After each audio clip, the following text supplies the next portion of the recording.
Hello, ladies and gentlemen. Welcome back to Reserved Investments, and welcome to my 16,000 subscriber Q&A series, part 6.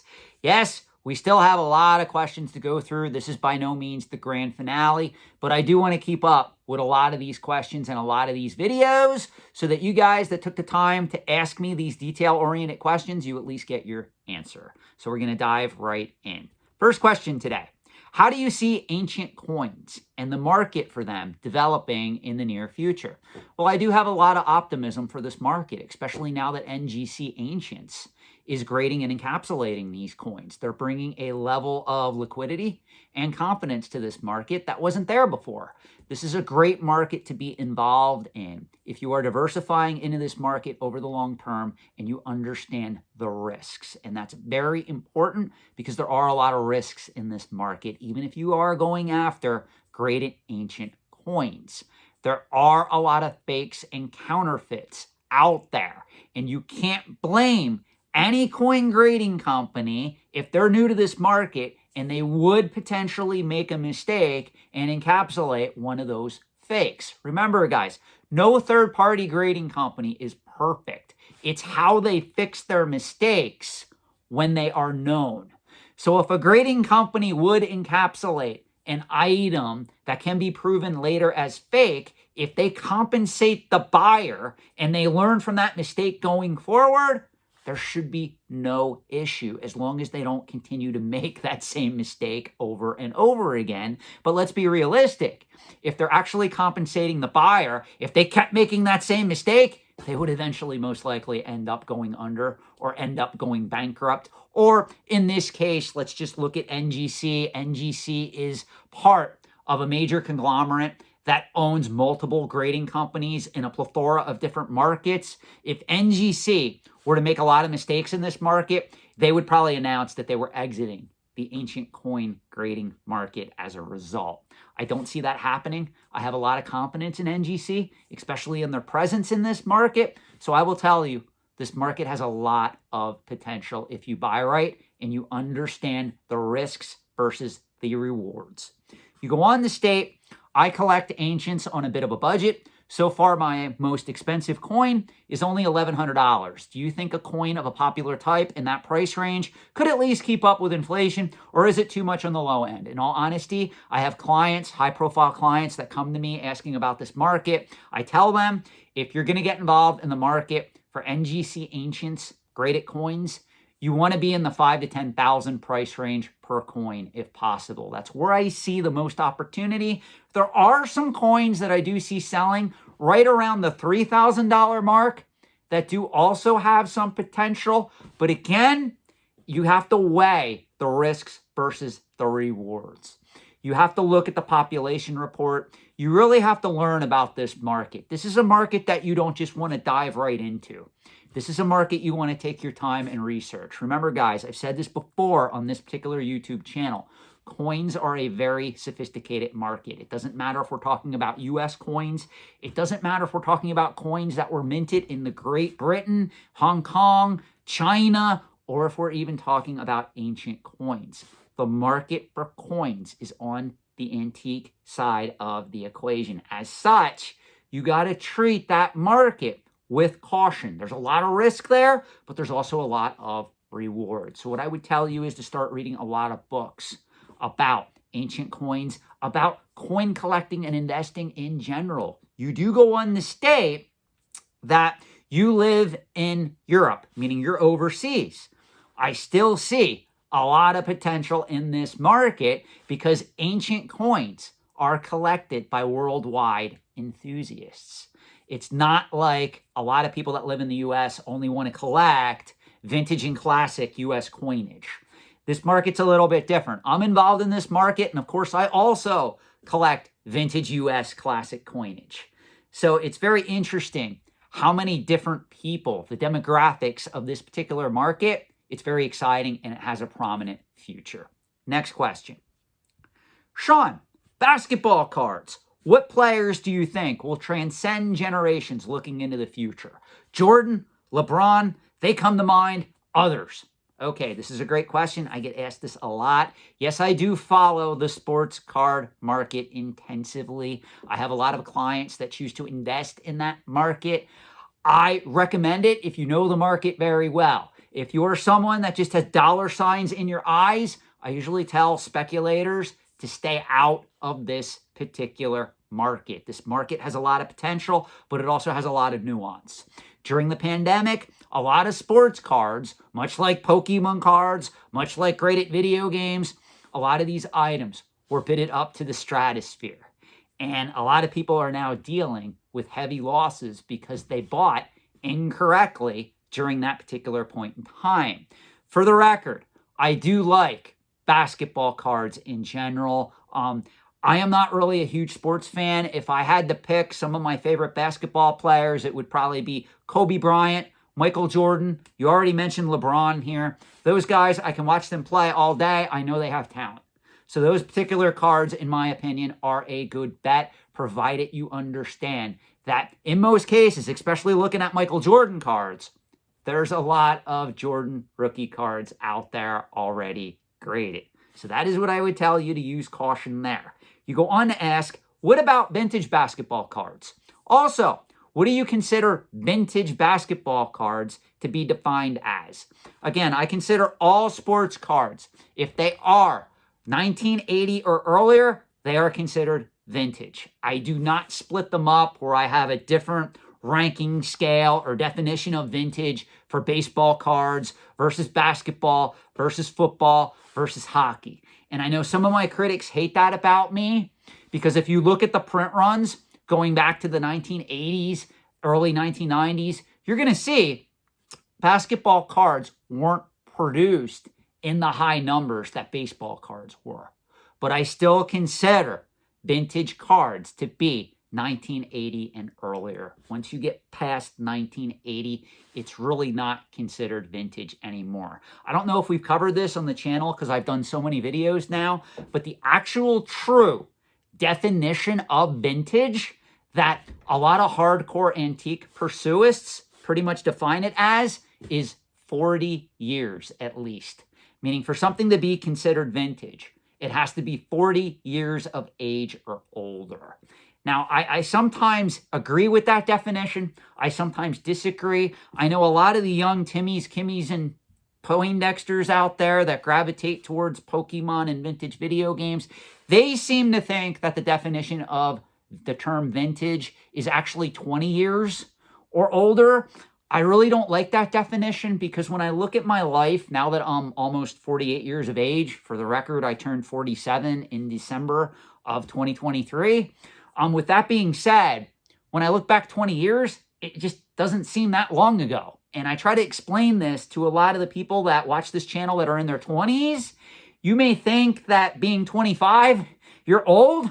I assure you, you got a long ways to go. And as you get older, your perception of time changes. So I do kind of agree with the antique purists that tend to think that the term vintage is actually defined as 40 years of age or older, simply because as I start to age and now consider myself vintage because I'm 47, I look back and I kind of see where they're coming from. And that's my problem that I have in like the Pokemon community, in the graded video game community. They look back and they go, oh my God, I remember the GameCube back in 2002. Do you believe that was 22 years ago? And it's like me sitting here owning like coins in my collection, going back to the previous question, from ancient times. It's like 22 years is nothing in the antiques and collectibles trade. I'm sorry to tell you. So I kind of agree that, in my opinion, vintage, when it comes to sports cards, should be defined as pre-1980 and earlier. You can disagree. That's just where I put the proverbial line in the sand. Next question. Sean, I thought of a question that I don't think was asked before. There was a whole grading standard for first edition books. Is there a reason why encapsulating first edition books with a grade hasn't been introduced? It's the mentality of traditional book collectors versus that of comic book collectors. I'm going to be 100% honest. That's why third-party grading really took off in a lot of pop culture collectibles. It's going strong. When we look at the market for comic books, video games, action figures, toys, Pokemon cards, Magic the Gathering, third-party grading and pop culture collecting go together perfectly. When you look on the antique side of the equation, really the only two markets that it's really made headways in are coins and currency. There have been other third-party grading companies that have tried to grade everything from cigar labels, believe it or not, look it up if you don't believe me, to other things, and it just hasn't caught on like it did in pop culture collecting. That's why I usually tell people to really take a step back whenever third-party grading is introduced into your favorite collecting category, especially if it's on the pop culture side of collecting, because it should take time for prices and collectors to get involved in that market, meaning prices should not rise exponentially right out of the gate. If you look at what happened with comic books, CGC came on the scene back in 2000, 2001. It took many years for collectors to gain confidence in CGC. It took many years for dealers to get on board. Comic book prices did not increase exponentially just because CGC showed up. This is why when Wada Games first premiered, I was one of the people telling you to be skeptical because Wada Games came right into that market and prices automatically started increasing right off the bat. That is not a healthy market. That is the sign of a market that is either being possibly manipulated or a massive speculative bubble, and in most cases, both. So that's where you got to back off. So I will tell you, when we look at book collecting, most people that collect true first edition books, they don't want it to be graded. Also remember, book collecting, meaning traditional first edition books, traditional books, the grading scale for those particular collectibles is different than that of comic books. For instance, comic books can be graded near mint. There is no such thing as a near mint condition first edition book or a collectible book. The grading scale for first edition books actually stops at very fine condition, which actually is near mint condition in book lingo. So you kind of have to look at the market. The market for books is a lot more established. It's more sophisticated than that of comic books, than that of other pop culture collectibles. That's why a lot of book collectors aren't really flocking to demand a third-party grading company that's going to come along and encapsulate their books in plastic with a neat little number or letter grade on top. Now, maybe if younger collectors get into that market, maybe over the next few decades, it really takes off and somebody comes out of the gate and says, you know what, we're going to start grading and encapsulating first edition books, and it becomes a thing. I could see that happening with the demise of physical media. I could see that happening over the next 10 to 20 years. Do I think, though, right now is time for that? No, absolutely not. If you look at any movie, any television show that deals with book collectors, those of you out there that have Netflix, if you ever watched the show You, it's one of my favorite shows on Netflix. It's about a sociopath that gets involved with all these crazy relationships, and he's really like a serial killer. Well, he collects first edition books. It's a really good show to watch, but if you watch the first season, it goes kind of in detail, his love affair with books, how it started, and how he pretty much interacts with his favorite novels. I have a copy, first edition copy of The Great Gatsby. I love it. I'm going to be very honest. There is no reason for me to ever want to have that book third-party graded because that book is already in very fine condition, and I know it. And by the way, they do make, I want to be very clear here, if you do collect first edition books, you can get slip cases made for them that pretty much, I don't want to say seal the book, but it does protect the book so it's not exposed to the elements. So there are cases you can get for first edition books that are archival safe and do protect them over the long term. Good question. Next question. Sean, do you have any thoughts on Taylor Swift? Not necessarily her music, but how she has been a boon for CDs, vinyl, etc., but also the artificial scarcity stuff she does with releasing multiple exclusive versions of her records. Do you think we will see a generation of collectors who got started with Taylor Swift, or do you think just stays with her fandom? Well, first, there's a lot of artists out there that do produce limited edition vinyl records. I know Ministry just released Hopium for the Masses, I think the album is called, and you can go and you can order a 1 of 500 red splatter vinyl version of that particular record. I know 9 Inch Nails has done it in the past. Even Enya. I believe that there are limited edition albums that are printed in vinyl produced by artists like Enya and Yanni as well, if I remember correctly. So this isn't really a phenomenon that pretty much is exclusive to Taylor Swift or other poppy artists. For the record, I do like Taylor Swift's music. I have nothing against her. I think she's a very talented young woman. I dated a woman who loved her, so as a result, I kind of had to become a Swiftie in the process because she was always blaring Taylor Swift of some time. So I just kind of got accustomed to it, ended up liking her music. So I have nothing against Taylor Swift. I think that she's very talented. But overall, to answer your question, I do think that there's a lot of mass-produced scarcity in this market. But there will be certain collectors that flock to that simply because they do want the physical media version of that album. And if they're going to go after it, they might as well go after one of the limited editions. So you're right. It's not authentic collectability. You can't compare like a artificially scarce 1 of 500 mass-produced albums versus that of like the Beatles' Butcher album.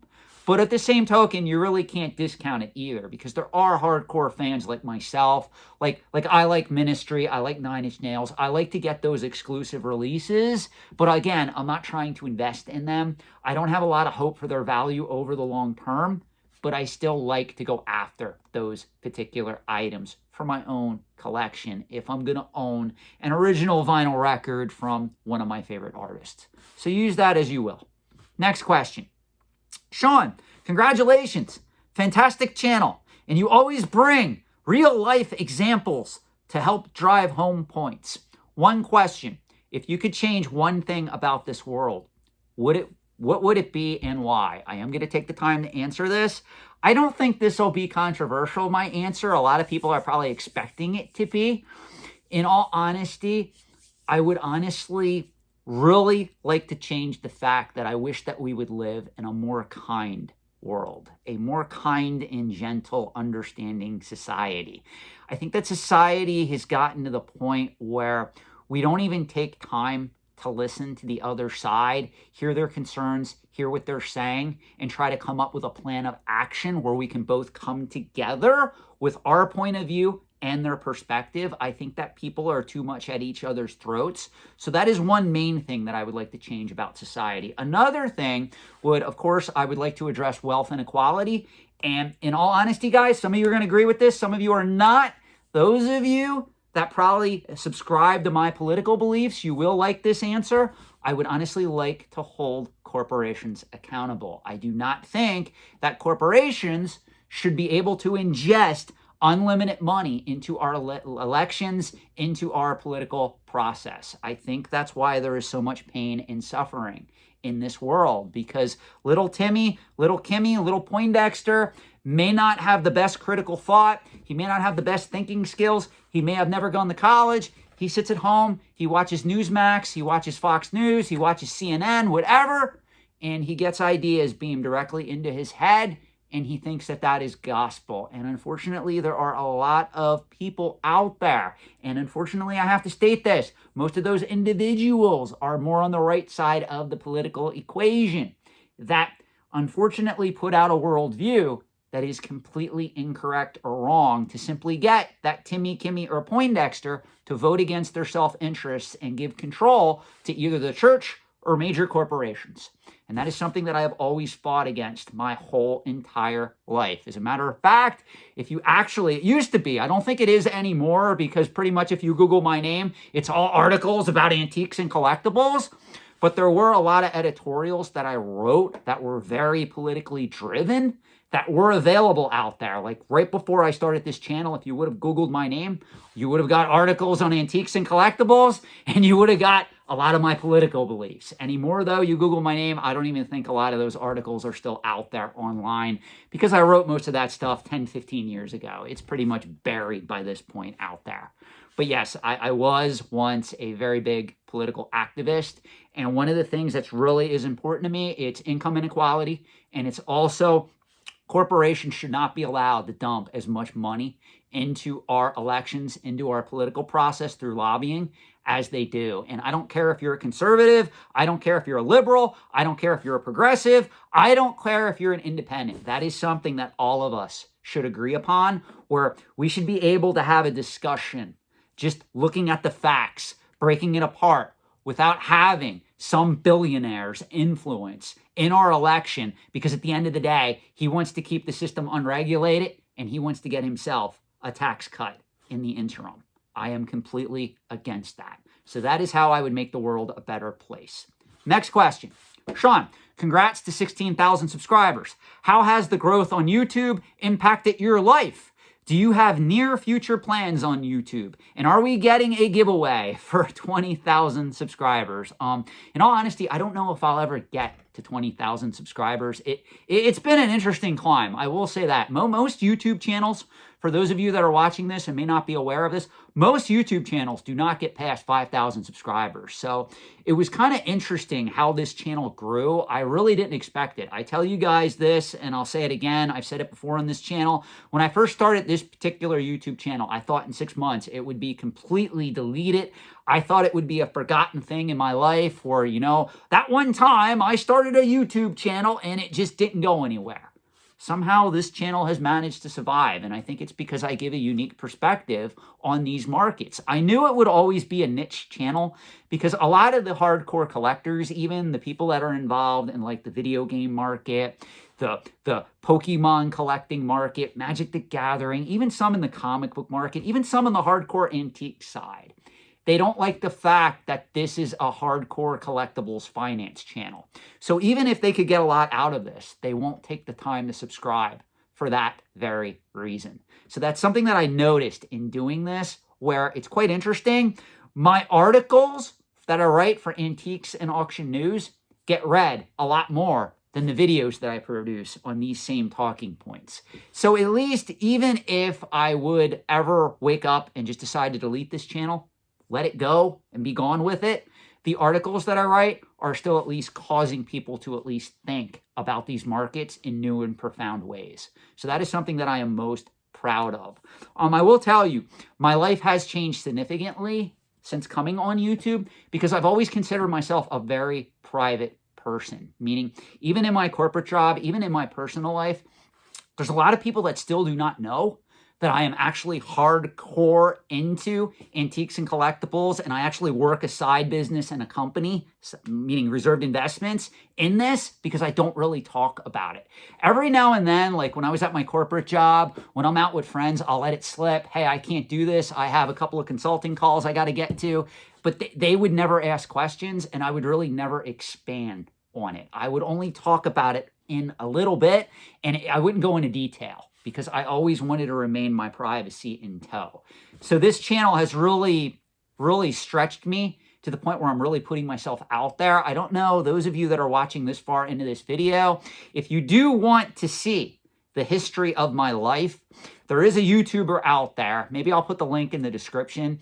There is a video that a YouTuber did. It's like a 2-hour-long interview with me where I tell you my entire life story. And it focuses on my life in the antiques and collectibles trade, how I came to writing for Antiques and Auction News, how I started this particular YouTube channel. But again, I think it's like an hour and a half to 2 hours long if you want to watch it.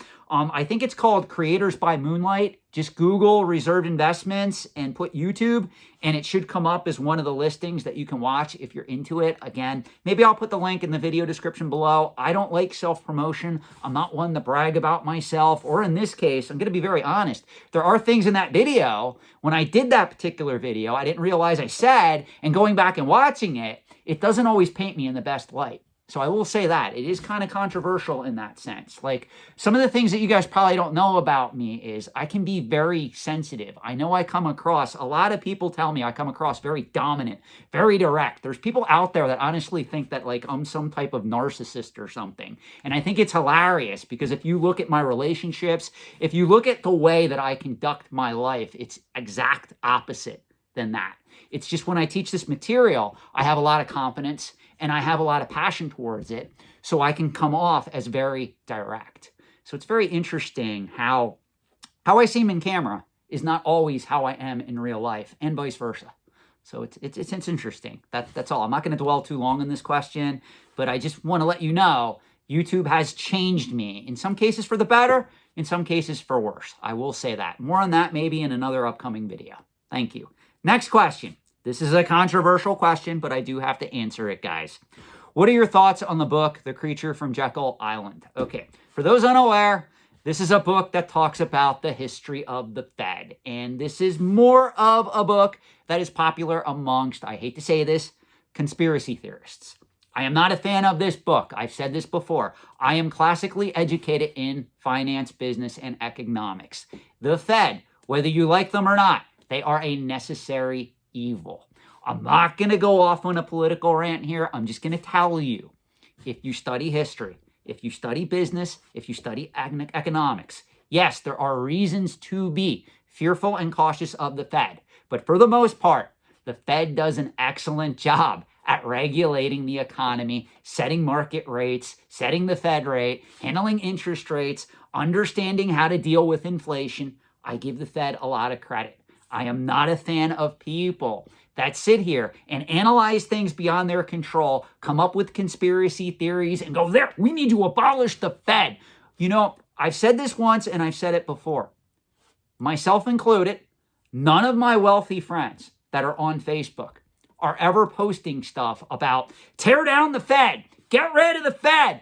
We got to take action against the Fed. We need to rise up and take out the Fed.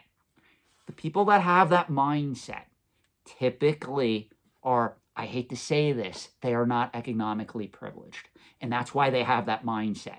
If you had money and you understand how money flowed through a capitalistic society, you would learn to use the Fed to your advantage. For instance, right now, I'm extremely happy with high interest rates because I can just park money that is pretty much FDIC insured, meaning I don't have to take any risk, and I'm getting more than 5% on it.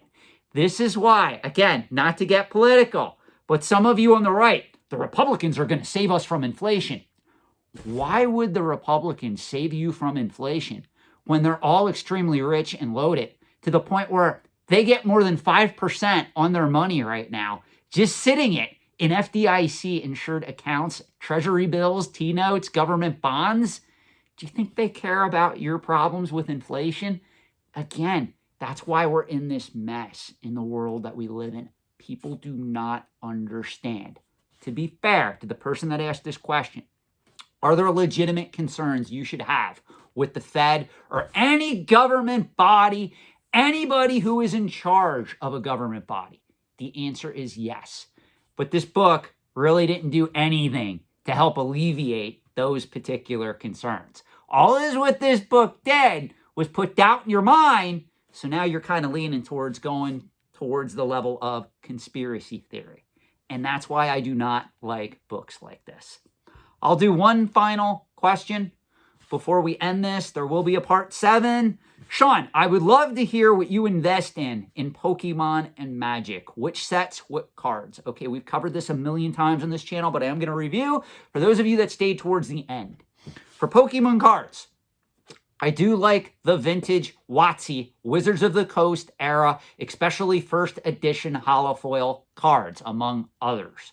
I do like Skyridge, believe it or not. That shocks a lot of people. But if you look right now at the population reports of Skyridge, especially for PSA 10 cards, they are very low, even when you compare them to the WotC era, meaning your vintage first edition WotC cards. Skyridge cards in PSA 10, a lot of the key cards can be very hard to come by. That's why they command a premium on the secondary market, especially if they're graded by PSA 10 condition. They always sell for a premium for that reason. So that's what I like when we look at Pokemon.